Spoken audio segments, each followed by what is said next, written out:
नमस्कार, तहलका न्यूज में आपका स्वागत है। रुक करते हैं खास खबर के साथ। राजसमंद जिले के भोजपुर सीट के भाजपा विधायक द्वारा रेत ठेकेदार राजेंद्र कुमार रघुवंशी से उनका रेत ठेका मुख्यमंत्री और माइनिंग कॉरपोरेशन के अफसरों से बहाल करने की बात कहकर 50 लाख रुपए लेकर हड़प लिए।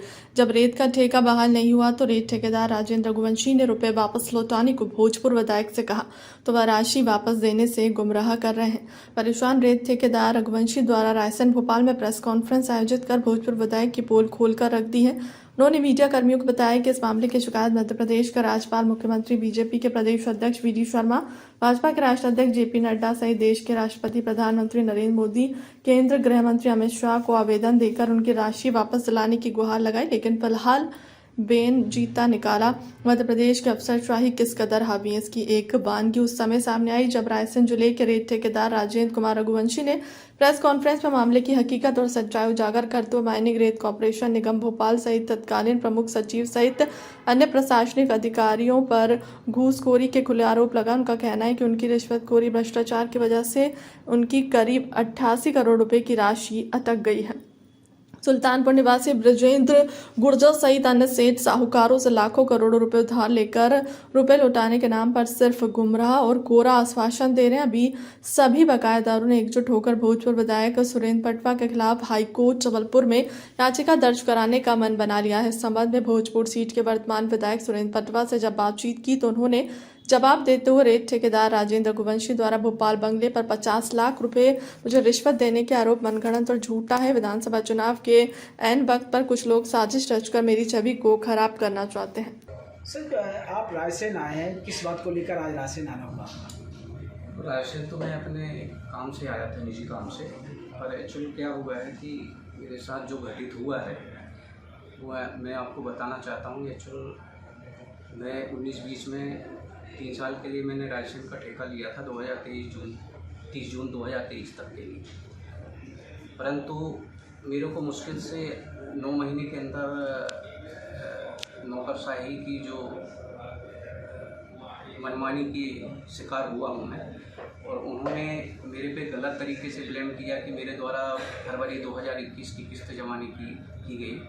परंतु मेरे द्वारा उस टाइम फरवरी 2021 की किस्त भी जमा थी, मार्च 2021 की किस्त भी जमा थी, इवन 2.5 करोड़ रुपए अप्रैल का भी इनके पास था।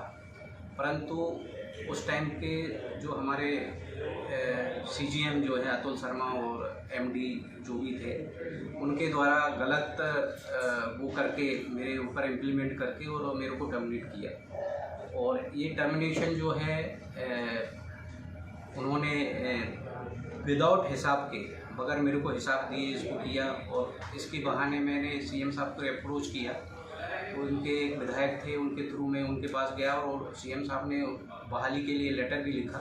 परंतु उन्होंने उस लेटर को दबा दिया और मेरे को मजबूरन हाईकोर्ट जाना पड़ा। हाईकोर्ट में भी इन्होंने अपना पक्ष नहीं रखा टाइम पे, तो उन्होंने हाईकोर्ट ने बोला कि जो गवर्नमेंट आपसे डिमांड कर रही है उसका 50% आप जमा करो। जब इनने हिसाब दिया तो मैंने हाईकोर्ट में अपना पक्ष रखा कि भाई हाईकोर्ट ऑलरेडी जब मेरा पैसा अप्रैल तक का इनके पास जमाया तो मेरे से 50% क्यों जमा करवाया जाए। तो उसके एवज में मेरे को सुप्रीम कोर्ट जाना पड़ा और सुप्रीम कोर्ट ने पेमेंट की क्लॉज को 0 किया और हाईकोर्ट को डायरेक्शन दिया कि इसको मेरिट पे डिसाइड किया जाए। और ये सब चीज़ों को देखते हुए फिर मैंने इनडायरेक्टली अभी हाईकोर्ट में उसको मई 2023 में एक रिव्यू के लिए वो लगाई, एप्लीकेशन लगाई और उसमें आदेश होना थी, परंतु वो इनका माइनिंग कॉरपोरेशन का एडवोकेट एब्सेंट होने के कारण वो नहीं हो पाया।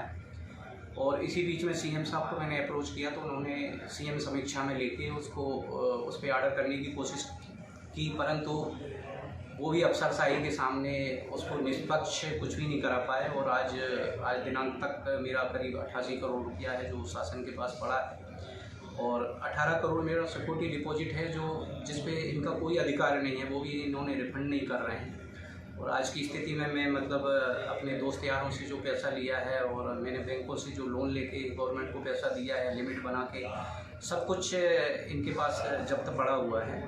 और 2.5-3 महीने में सीएम साहब भी इसमें कुछ नहीं कर पाए। और एक सीएम साहब के विजन पे भी मेरे को लग रहा है कि एक निष्पक्ष जांच के लिए वो कुछ नहीं कर पाए, तो ये भी बड़ी मतलब तकलीफ वाली बात है। और आज हमें आचार संहिता के लगने के बाद जहर खाने के अलावा हमारे पास कोई रास्ता नहीं। आपने कहाँ शिकायत की इस मामले की? इस हेतु मैंने पीएम साहब को भी की, राष्ट्रपति महोदय को भी की, मैंने नड्डा जी जो राष्ट्रीय अध्यक्ष उनको भी की, अमित शाह जी को भी, गृह मंत्री जी को भी की, मैंने राज्यपाल महोदय से भी इस संबंध में शिकायत की, परंतु वहाँ से भी अभी आज की डेट में कोई रिलीफ नहीं। अगला कदम क्या होगा अब आपका?